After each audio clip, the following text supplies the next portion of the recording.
नमस्कार साथियों। Invoking divine power episode 6 part 2 में आपका बहुत बहुत स्वागत है। कल हमने एक बहुत ही इम्पोर्टेंट बात समझी थी कि हमारी आईक्यू ईक्यू पर डिपेंडेंट है। हमारी बुद्धि हमारे इमोशंस पर डिपेंडेंट है। जितनी हमारी इमोशनल स्टेबिलिटी होगी उतनी हमारी बुद्धि अच्छे से काम कर पाएगी। हमारी आईक्यू कितनी भी बहुत अच्छी हो, लेकिन अगर हमारा इमोशनल क्वेश्चन कम है, स्टेबल नहीं है, तो हमारी आईक्यू भी अच्छे से अपना काम नहीं कर पाएगी।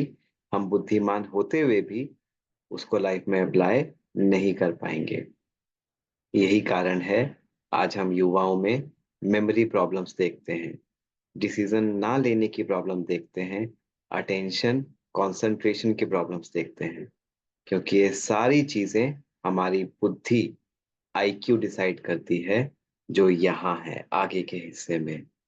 और ये डिसीजन कितना अच्छा होगा आईक्यू, वो निर्भर करता है हमारी ईक्यू पर, इमोशनल क्वेश्चन पर, जो इमोशनल सेंटर यहाँ है, जिसको हम अमिगडाला कहते हैं।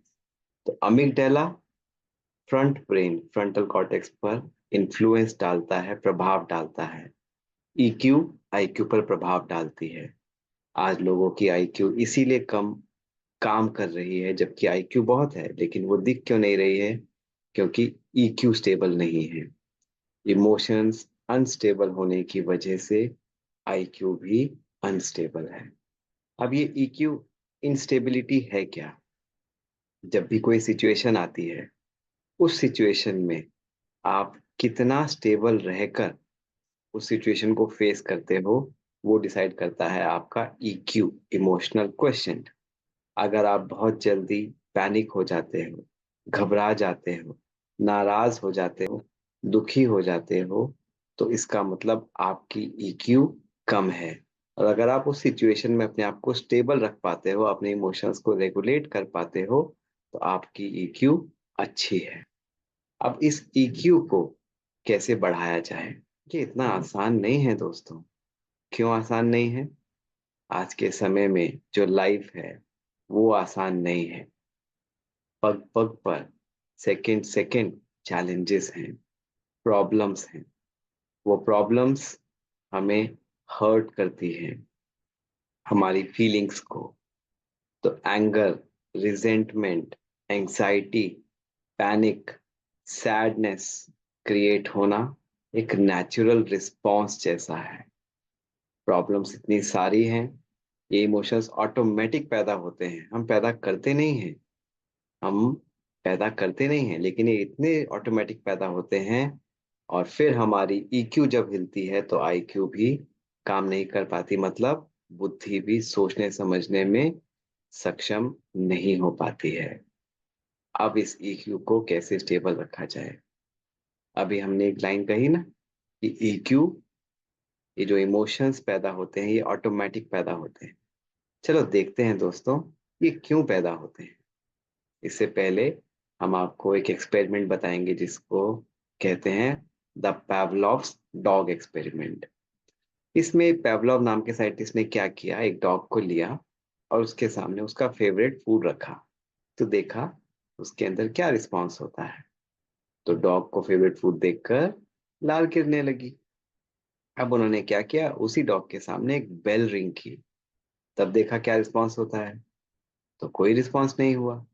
अब उन्होंने क्या किया, कुछ दिनों तक उस डॉग के सामने फूड और बेल साथ साथ रखे, मतलब बेल भी रिंग की और फूड भी रखा। तो फूड होने की वजह से सलाइवेशन होता था उसको, उसकी लार गिरती थी। कुछ दिनों के बाद उन्होंने क्या किया, फूड हटा दिया, केवल बेल रिंग की। अब क्या हुआ होगा? अब भी केवल बेल बजने से उस डॉग की लार गिरने लगी। इस बार फूड नहीं था। ये ऐसा क्यों हुआ? क्योंकि उसका माइंड कंडीशन हो चुका था। उसको लगता था कि अब बेल बजी है तो फूड तो आएगा ही आएगा। तो इस एंटिसिपेशन में पहले से ही उसकी लार गिरने लगती। तो इसको नाम दिया गया कंडीशन रिफ्लेक्स।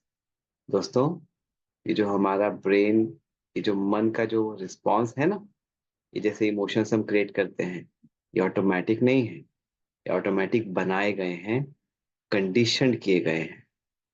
कैसे? एक छोटा बच्चा को देखिए, वो तो गुस्सा नहीं करता, वो तो कोई भी सिचुएशन हो खेलता रहता है, रोता भी नहीं है बहुत जल्दी, ना पैनिक होता है। लेकिन जैसे जैसे वो छोटा बच्चा बड़ा होता है, वो अपने आसपास के लोगों को, अपने बड़े लोगों को देखता है कि ये तो परेशान हो रहे हैं, ये तो डिप्रेशन में जा रहे हैं, ये तो गुस्सा कर रहे हैं, ये कितना इनको दिक्कत हो रही है। तो वो भी ये चीज सीख जाता है। रोज ये सब चीजें जब वो अपने माहौल में देखता है तो उसका माइंड भी कंडीशन हो जाता है कि बाहर की सिचुएशन जब नेगेटिव होती है, बाहर की सिचुएशन जब ऐसी खराब हो, कोई चैलेंजेस हो, प्रॉब्लम्स हो, कोई हमें गलत बोले, तो हमें हर्ट तो होगा ही। एक बहुत छोटा बच्चा होता है, उसको कुछ भी बोलो, वो तो खिलखिला के हंसता रहता है, लेकिन जब वो बड़ा हो जाता है तो वो हर्ट होता है, वो जेलस भी होता है, वो अनहैप्पी भी होता है, सब कुछ होता है। तो माइंड की एक कंडीशनिंग हो जाती है। अब ये कंडीशनिंग अच्छी है या खराब है, ये हम देख चुके हैं पिछले एपिसोड में। माइंड की नेगेटिव इमोशंस अपने आईक्यू के लिए, बुद्धि के लिए बिल्कुल भी अच्छे नहीं हैं। तो हमें क्या करना है? अगर हम अपनी आईक्यू को, बुद्धि को, इसके फुल पोटेंशियल को यूज करना चाहते हैं, तो हमें इमोशनल क्वेश्चन को बढ़ाना होगा, अर्थात अपनी इमोशनल स्टेबिलिटी बढ़ानी होगी, सिचुएशंस में रिएक्ट करना बंद करना होगा। ये सॉल्यूशन है। हम मानते हैं कंडीशनिंग इतनी पक्की है, वो जाएगी नहीं इतनी आराम से, लेकिन सॉल्यूशन एक ही है, अपने माइंड की इमोशनल स्टेबिलिटी को बढ़ाने से आईक्यू भी बढ़ जाएगी। आज पार्ट 2 में इतना ही रखते हैं। कल फिर पार्ट 3 में इसको आगे कंटिन्यू करेंगे। तब तक के लिए नमस्कार।